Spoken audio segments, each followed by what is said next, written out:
Defence क्षेत्र से जुड़ी कंपनियां हमने काफी 2-2.5 साल से या उससे ज्यादा, जब से मेरे ख्याल से सरकार ने मन बनाया था एफडीआई इन डिफेंस डिफेंस को लेकर के, जो निजी क्षेत्र कंपनियों को आमंत्रित किया है, खास करके जो तीसरी सूची मेरे ख्याल से मई के महीने में आई थी, जहां पर 900 से ज्यादा आइटमों को प्रतिबंध किया था इंपोर्ट को लेकर के। और ये क्षेत्र जो है वो मेरे ख्याल से पिछले साल 1.5 साल में बहुत ही शानदार तरीके से आउट परफॉर्मेंस कर रहा है।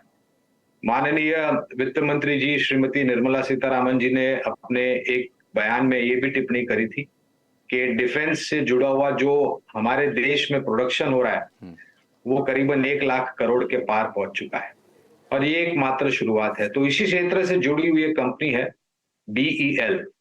आज ही मैंने एक रिपोर्ट पढ़ी थी, ये कंपनी भारतीय वायुसेना और भारतीय थल सेना के साथ बातचीत प्रारंभ कर रही है, और अपग्रेडेशन को लेकर के एक बहुत बड़ा काम इनको आगे वाले समय में मिल सकता है।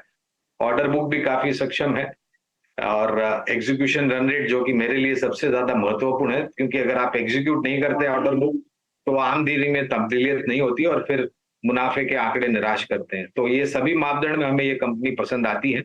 अगर किसी का लंबी अवधि का नजरिया है तो पहला विकल्प होगा बीईएल। तो भारत इलेक्ट्रॉनिक्स लिमिटेड डिफेंस के लिए और टेलीकॉम के लिए बहुत सारे इक्विपमेंट्स प्रोवाइड कराने वाली कंपनी, और बढ़िया तेजी इस नंबर्स के बाद देखने को भी मिली। अच्छे पिकअप ऑर्डर एग्जीक्यूशन में भी है और कैपिटल गुड्स की तेजी का भी फायदा यहाँ पे आता हुआ दिखाई पड़ेगा। तो इस नाम को आप ध्यान दे सकते हैं। करीब करीब 82-83 हज़ार करोड़ रुपए की मार्केट कैप है।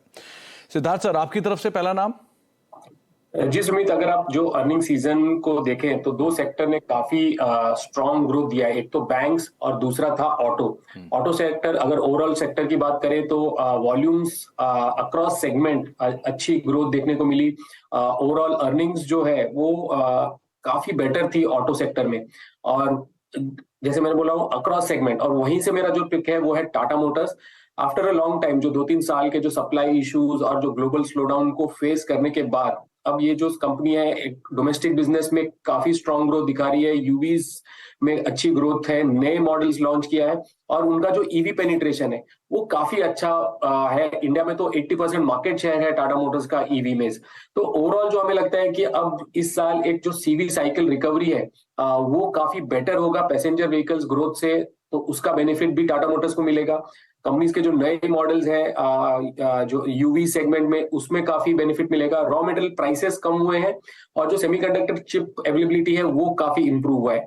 तो ये सबको नजर रखते हुए हमें लगता है कि इसमें अच्छी ओवरऑल ग्रोथ देखने को मिलेगी। जो सीवी साइकिल है एमएचसीवीज में हमें लगता है 12% का सीएजीआर ग्रोथ हो सकता है, एलसीवीज में भी 11% का ग्रोथ होगा, और जो नए मॉडल्स है उसकी वजह से उनके यूवी सेगमेंट में भी 11% के वॉल्यूम ग्रोथ की वजह से मार्केट शेयर गेन्स काफी हो सकता है। तो हमारा प्रिफर्ड पिक जो ऑटो सेक्टर में है वो है टाटा मोटर्स, और टारगेट प्राइस हमारा 590 का है।